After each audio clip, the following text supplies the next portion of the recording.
This is ex-Bethelite just talking about the flirtation, and I was invited to a party. Now, this party wasn't at Bethel, but there were some Bethelites that invited me to the party, and I remember writing down the directions to this party, and I'm thinking about how tired I was and how I just wanted to go take a nap somewhere, get something to read and just take a nap somewhere because Bethel can be exhausting. But of course, I didn't know anybody there when I first got to Bethel. And you want to be liked, you want to make friends, you want it to be similar to how it was at your congregation. At your congregation, everyone knew you. At your congregation, everyone viewed you in a high or a good light. At your congregation, you could stop by anyone's house anytime you wanted to. You want that same type of environment at Bethel. Of course, you want to be liked. Of course, you want to be able to just stop by people's rooms anytime. Of course, you want people to view you the same way you were viewed at your congregation as, a good brother, someone that people view highly. So, I'm thinking I have to go to this party. As a matter of fact, I have to, go to every social thing I hear about. Anything I hear about social, I need to attend so I can get to know some people.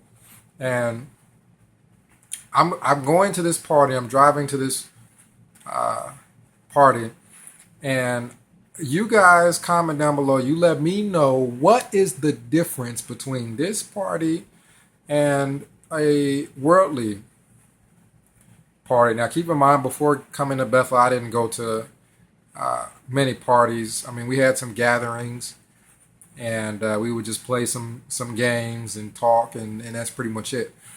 But I get to this party, go inside, good number of people there, a lot of people that I recognize from Bethel, a lot of sisters there that I didn't know at all from Bethel. They must have been from around that area.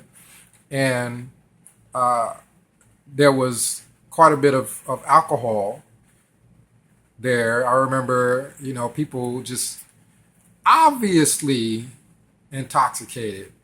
Obviously intoxicated. One of the brothers came out to me and he put his arm around me and he said, "Brother, you need to get some of this liquor." And I'm like, what?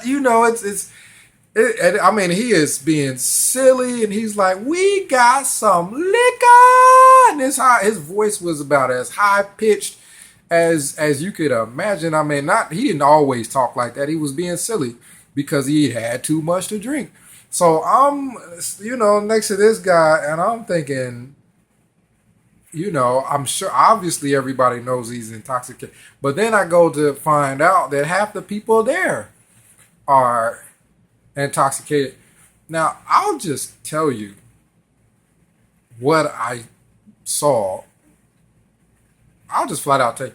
You had brothers sitting next to, and there was this thing with sisters, and they would have these shirts on, and these shirts were somewhat tight, form-fitting, and there was this thing where they're just, you got their chest in people's faces, not in your face, but it was one of those things where you talk to one, and they poke their chest out, and you got everybody's eyes down where they shouldn't be, and I kid you not, you have a brother sitting next to a sister. She's got a red shirt, and it's form-fitting shirt, and she's pretty well endowed as far as that area is concerned. He's got his arm around her as they're talking, and that alone would be questionable as far as what you would think of as a witness gathering. Just having two people that aren't married sitting next to each other and arms around, arm around the other. That alone. So of course I'm kind of looking out of the corner of my eye, and the brother's hand is around the sister, arm is around the sister, and his hand though is right over her breast. I mean, I can't illustrate this enough. His arm is around her, and that gets my attention, so I'm kind of looking, and his hand is over her breast, not next to, because his arm is around her, his hand's got to be somewhere, not next to, his hand is over her breast. And they're sitting there talking and laughing, and I'll tell you some other things that I noticed. There was a sister, and you got a brother sitting down, and the sister is talking to a friend, joking, playing, and what have you. And the brother that is sitting kind of behind her grabs her hips. Now she's got on some jeans, and these jeans are form-fitting, just about as form-fitting as what everyone else had on there at this party. She's got on some jeans, and he grabs her around her waist, which that alone would be very questionable. So try to envision this. You have a sister, these people are drinking, and I'll tell you what they had on the TV a little bit later, but and the brother is kind of behind her, not in the conversation at all, but then he just playfully grabs her around the waist, pulls her back towards him, and she's laughing, and his eyes are clearly on her buttocks. It's not like he just glanced down and then up. He grabs her by the waist, pulls her toward him, and the whole time he's doing it, his eyes are directly on her buttocks. And he does this thing where he twists her around, kind of like jiggles her around, and he's just watching her buttocks in front of him. And I'm thinking, wow. And she's laughing, and then he reaches around and is kind of tickling her stomach. So his arms go from her waist to pulling her all the way up to him and tickling her stomach. And she's laughing and moving and squirming around. And he kind of leans back, and she's like on his lap. And I'm just looking around, and I'm thinking, I'm feeling. And then also the television. I don't know what the name of this movie is now, but it was a comedy, and you just had way too much. There was a lot of profanity in it, and you had people just looked like they were half naked. It was like a barbecue in this movie, and people are dancing at the barbecue, and you got some woman up on some guy, and I mean, it was just, obviously whatever was on the television is not something that they were supposed to be watching. And I literally felt like I could get struck down just for being there. Just for being there, I felt like I could get struck down. There was so much touching going on there. I mean, you had the brother with his arm around the sister, hand over her breast. Not inside her shirt, but on the outside, of course. They were, Well, I can't even say of course because who knows what happened later. But then you had the brother jiggling a sister, her behind in front of him, and pulling her onto his lap and tickling her. All of that is inappropriate. And I'm talking to the brother that invited me to the party, but this is the brother that's talking about liquor and all this other. And I had a beer. I didn't get any liquor because I didn't normally drink liquor. I had a beer, and you feel like you have heavy peer pressure. You want to have friends. You want to be like you are homesick is bad enough as it is. And you got people inviting you places and trying to be your friend, but these people are doing the exact opposite of anything that you would expect someone in or around Bethel to do. So you got heavy peer pressure. To me, that is heavy peer pressure because that's your entire association. Imagine peer pressure at school, by your peers. Well, why is this such a big deal? Well, because for a young person, that school is where all their potential friends are. I mean, unless they hang out with people in their neighborhood or that are on their block, that school is where all their potential friends are. So you're at Bethel, and these are all your potential friends are around, and these are the types of things that they're doing, and the pressure to do them yourself is huge because you don't want to be viewed as self-righteous. You don't want to be viewed as a snitch, but at the same time, I'm literally feeling like I'm gonna get struck down for just being in here. And there was a sister and a brother in the kitchen because I remember going in there to get some cake, and the sister she's going in the cabinets or the drawer. She's pulling out the drawer. I don't know what exactly she's looking for. Maybe a spoon, fork, what have you. But what I saw is the brother right behind her, and as and they're not married.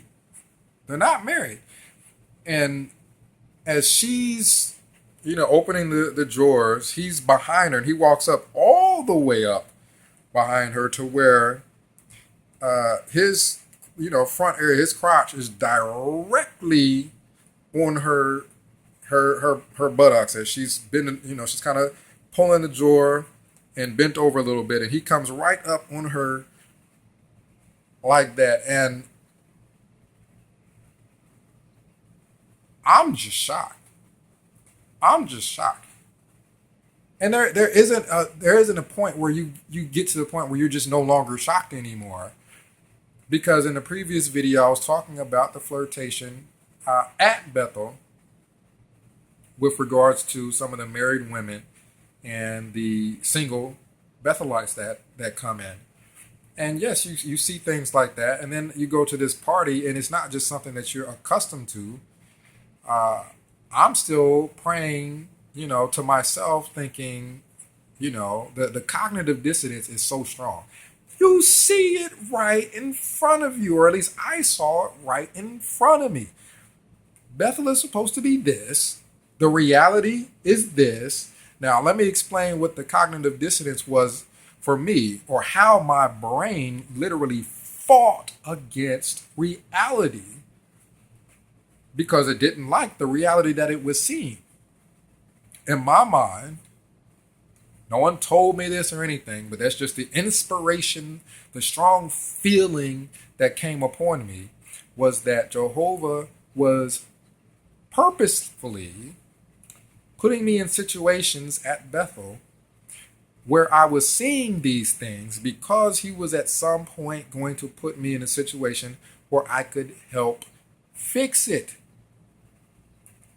So the whole time I'm seeing all of this, I'm thinking either A, it's a test, and that there's this huge blessing at the end of this test if I remain faithful, or B, Jehovah trusts me enough that he is allowing me to see these things, allowing me to be put in these situations,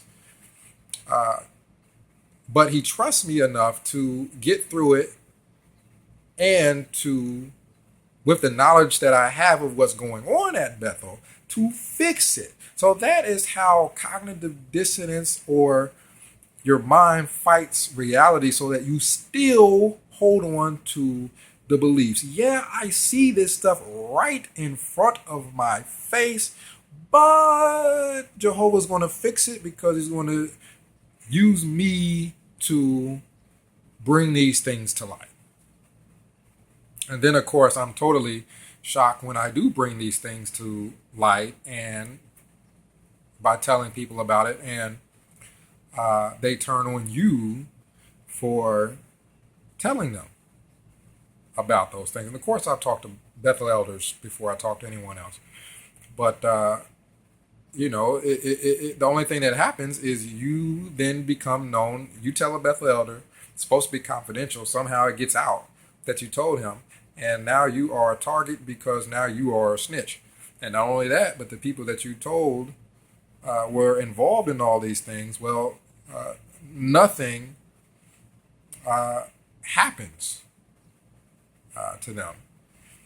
And there was I remember another sister who, she had on like a hoodie, and she's like, lifting her hoodie up to pull her hoodie off. And as she's pulling her hoodie off, she's got her shirt in the hoodie. And after a certain point that she pulled that all the way up to where you can see her whole bra, she had a black bra on. It's burned in my memory. You know she didn't do that by mistake. Now you're going to pull up your shirt maybe up to a certain amount before you realize, oh, I have my shirt and my hoodie. But you're not going to pull it almost over your head and then, oops, and then pull your shirt down. That was heavy flirtation going on. And these are the types of things that go on regularly that people find out. And then they can't tell their family, because then their family will turn on them because something must be wrong with you. You can't really always tell the Bethel elders because they don't want to hear it. They don't want to hear anybody rocking the boat, so to speak. Just get along, be quiet, do your work. I'm trying to think of some other things. I mentioned the movie that was on was inappropriate, and the music was just the radio. It was just the radio. I don't necessarily think that there was anything necessarily inappropriate with the music. It wasn't necessarily. It was just the radio. So the radio plays. It was kind of hip hop type of music that was on. So you had that going on, a whole lot of touching, a whole lot of flirtation. You had sisters flirting with sisters. You had sisters smacking each other on the behind. And I remember a sister was leaning over on another sister, and that sister was looking at her breasts, and they're laughing and whatnot. And I don't know. You tell me.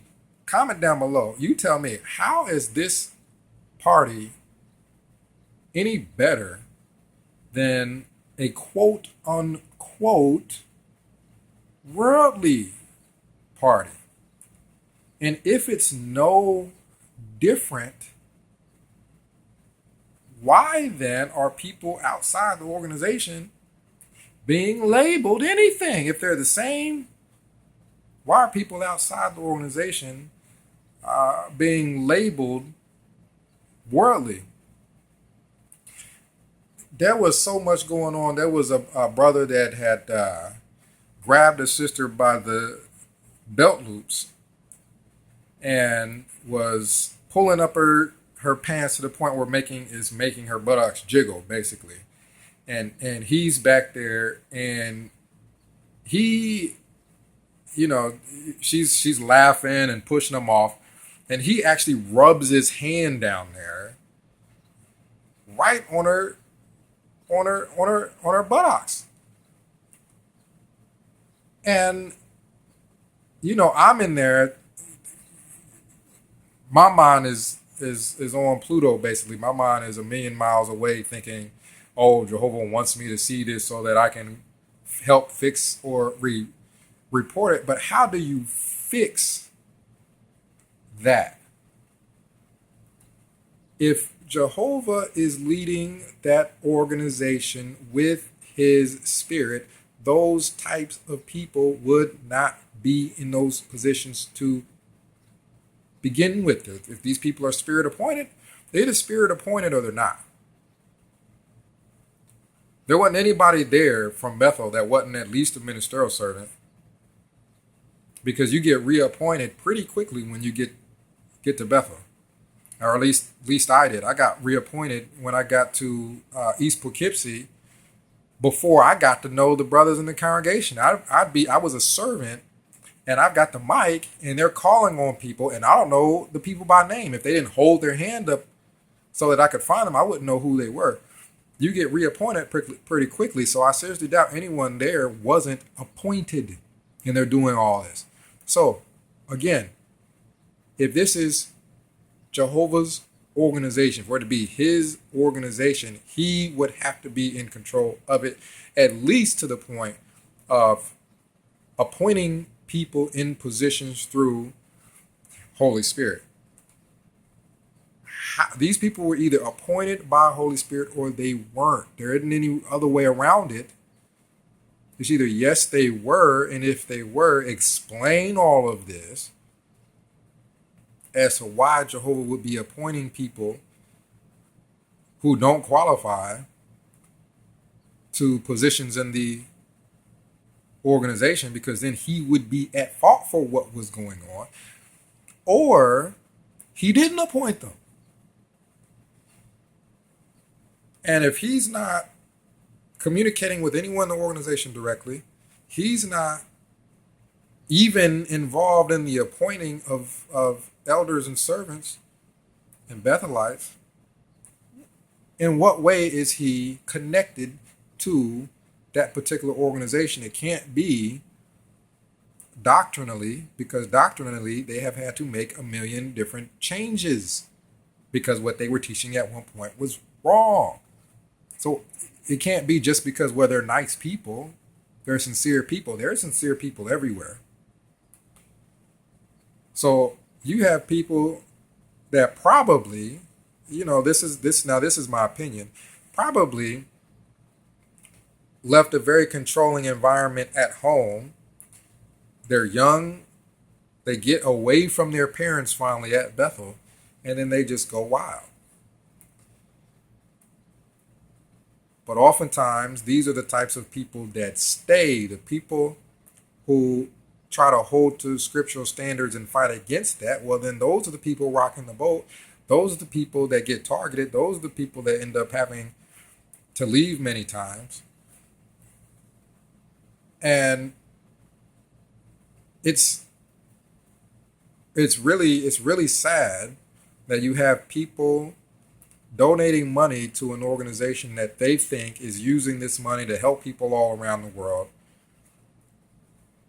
and they have no clue what they're involved with. You have some people that have no clue what they're involved with, although you have so much information online now. But if I could be at Bethel and see what was going on and still think, well, Jehovah's going to fix it, and this stuff is going on all around me, I can understand where someone could start becoming aware. Yes, we've had doctrinal flip-flops. Yes, there's things going on with child molestation and it's not being handled correctly. Yes, you have shunning going on in the organization. But Jehovah's going to fix it all. So that's why I can relate to that. But hopefully people are able to come to grips with the reality. Let go of fantasy, hold on to the reality of what's going on and what you see. And comment down below. Let me know what you think about all of these things. My contact again is 937-607-5085. Email BETHELITE, the number 7 at yahoo.com. Again, let me know what you think. Comment down below. Give me a call, a text, email, what have you. This is Bethelites signing out.